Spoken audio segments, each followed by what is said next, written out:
By the way, have you bought your tickets? I didn't see anywhere near enough of these ones in the comments section. If you haven't bought tickets, you need to, right? We will not change the culture in this country if we do not rally a large group of kingdom business people who do business God's way, who together we can put a show of force, who we can worship God together. We will never put business back in the center of the marketplace. We won't do kingdom business if we don't rally. And this is just our part that we get to play in facilitating some of that. So tickets are on sale now. They're $79 for the first ticket, and they're only $20 each ticket after that for up to 5. So it's an amazing deal, and it won't be around for much longer. So jump over to kingdombusiness.com.au and buy your tickets, and that will make me happy.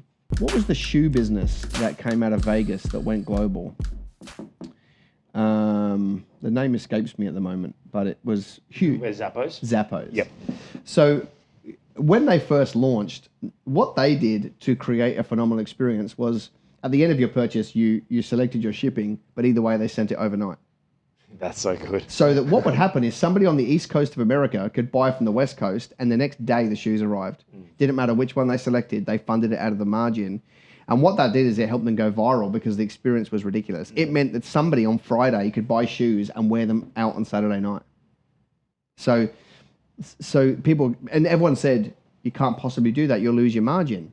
Well, he could be more expensive. Yeah. Zappos could be more expensive and wear some of that. So that's the kind of thing that they did for experience. And, I think about, if somebody's buying multiple products from a store and I'm sending them out, imagine a handwritten note that said, hey, I've included this extra little thing. Let's say it's food. I'd love you to taste it. If it's okay, I want to call you in 24 hours and just check what you thought of it. I want your honest opinion whether we should stock it for our future customers. Now I'm in your story and I'm enrolled, and now I'm part of your business. Yeah. And I just think it's going to cost you. You could probably go to your supplier and say, hey, listen, I'm going to be able to send a lot more of your 5 kilo bags if you can send me some 1 kilo bags, and I'm going to give them away for free. Now you haven't lost any margin.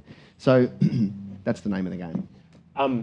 Part of what I'm thinking when we talk about experience is I'm very big on, allow the person to experience what they would experience with you, either working with you or what they would have, especially if you're talking online, how they would have experienced it in real life. So for example, an online store, what's the experience they get in a traditional bricks and mortar store?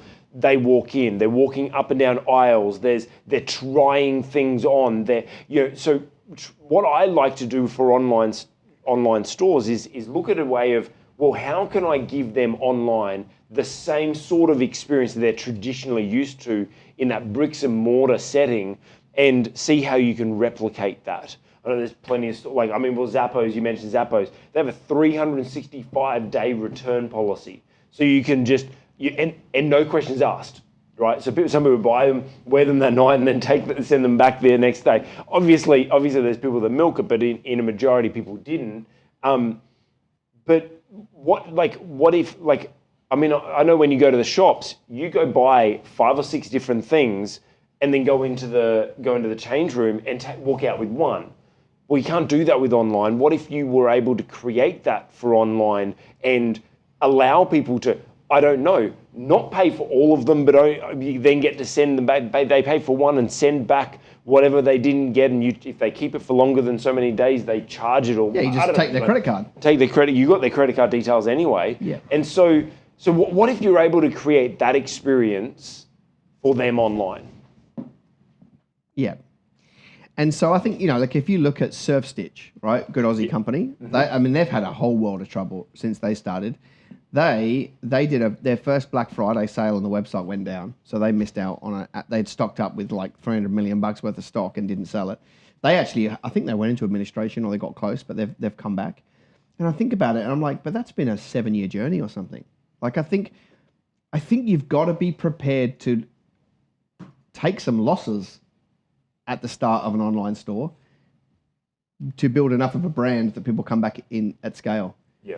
I think it's, if you look at the online stores that are winning, they're well funded. So what happens is they can afford to lose on some transactions so that they're in the game long enough to build a brand that people recognize, which is hard if you're not well funded. But maybe the answer with your online store is to go and find a business partner who does chip in some money to give you buffer. You're better off to have You're better off to own 80% of a business that is successful than 100% of a business that's really small. Sure. So sell a portion of your business to somebody who's got deep pockets that can fund a few loss leading products until you've been in the game long enough to build a brand. Would be a very smart corporate strategy.